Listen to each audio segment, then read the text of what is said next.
Today we find ourselves on the Palisades overlooking the Potomac, just east of the Georgetown Reservoir.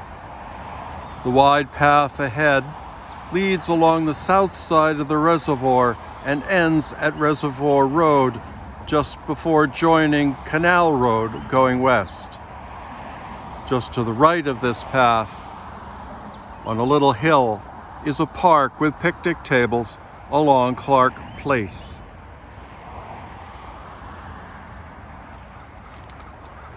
The intersection ahead of us is the termination of Q Street and this short section of Potomac Avenue just to our right.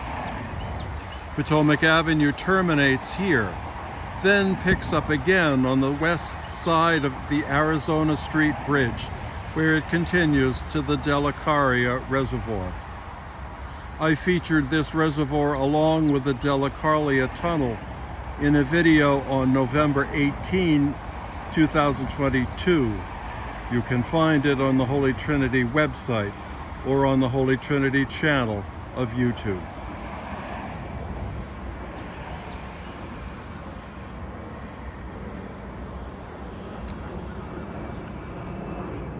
The sequencing of the solemnities and feasts of the Christmas season with their respective gospel readings is, to be frank, chaotic if the thoughtful believer is trying to follow the Christmas story as a story.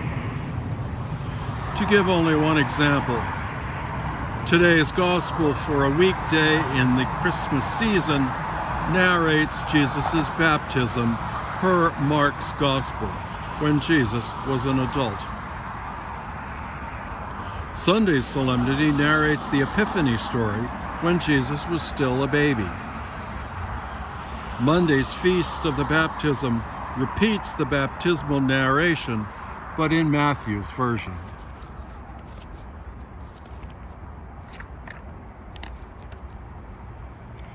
The events of Jesus' birth and revelation to the Jews and the Gentiles, and now to us, are understandable only as a story because their good news is made real and concrete in story, the story of Jesus' life and the stories of our lives.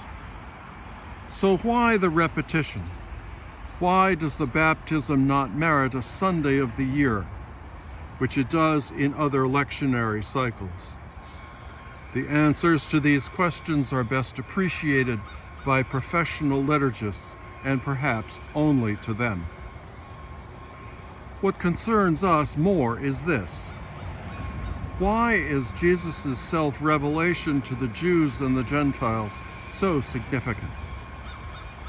It is significant because Jesus, bearer of divine love, promise, and peace, offers a vision of peace and justice to a world without much of either. There is no peace in the House of Representatives where, as of this writing, there is no speaker. Nor is there peace among refugees worldwide who number in the millions, including the 8,000 or so sent by the Texas governor to Washington since last April, and including the 100 or so sent to Kamala Harris's home in Washington on Christmas Eve, and the 50 flown by the Florida governor to Martha's Vineyard in September. How can we speak of peace in the church when American Catholic bishops fight so openly with the Pope?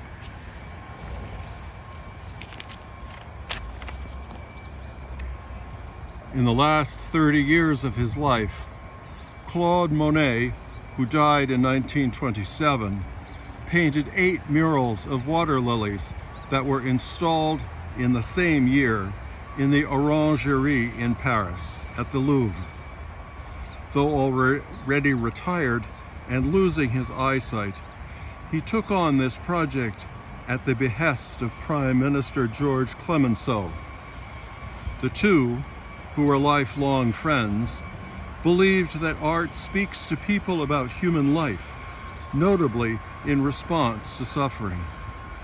For Clemenceau, the water lilies were France's national response to the death and destruction of the war.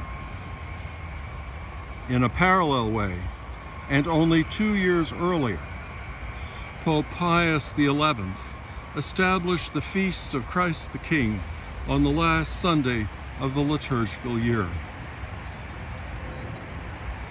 The feast said to the world so recently at war what Monet's water lilies said to all who had suffered in the war.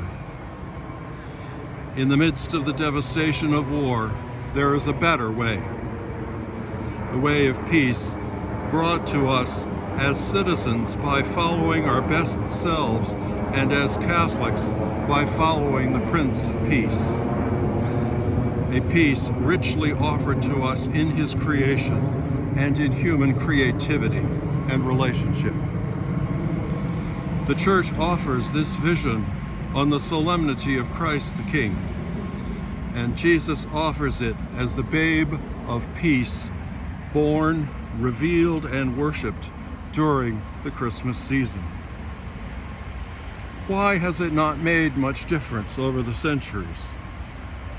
Because Christ's self-revelation must be matched by human realization that peace is the only answer, and the human determination to make peace the only real alternative.